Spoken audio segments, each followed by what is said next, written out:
Alors, ce que nous faisons aujourd'hui, conformément à la vision du chef de l'État, au-delà de la formalisation des entreprises au sein de l'APIP qui se fait aujourd'hui en 72 heures, nous avons mis en place des mécanismes d'appui à l'information, de l'accès à l'information et de l'accès au financement.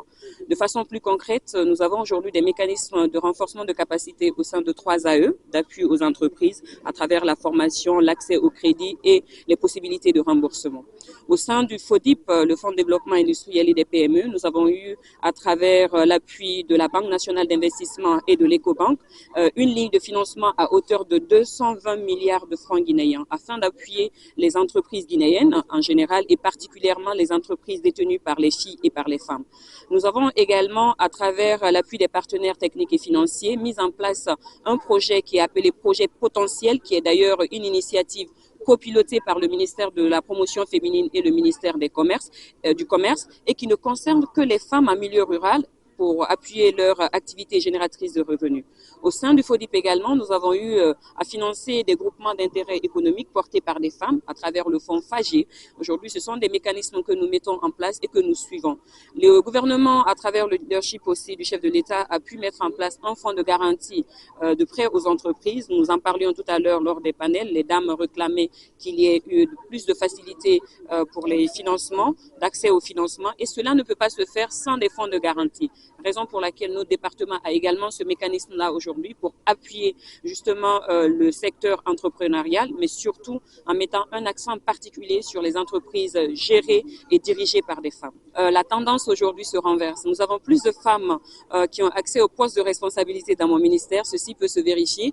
La plupart des postes stratégiques au sein du ministère du Commerce, de l'Industrie et des PME est occupée par des femmes.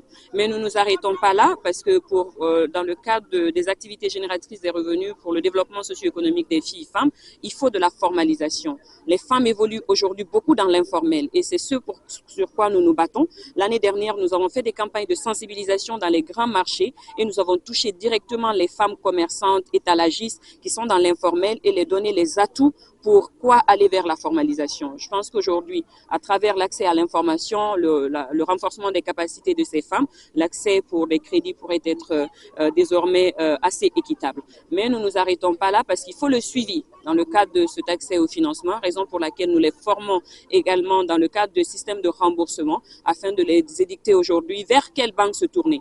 Nous privilégions des taux avec des accès très minimes et c'est pourquoi nous encourageons les femmes surtout du domaine informel à se formaliser parce que tout commence lorsque vous êtes formalisé, lorsque vous êtes répertorié. Les avantages qui arrivent pour le secteur, vous pouvez plus facilement en bénéficier.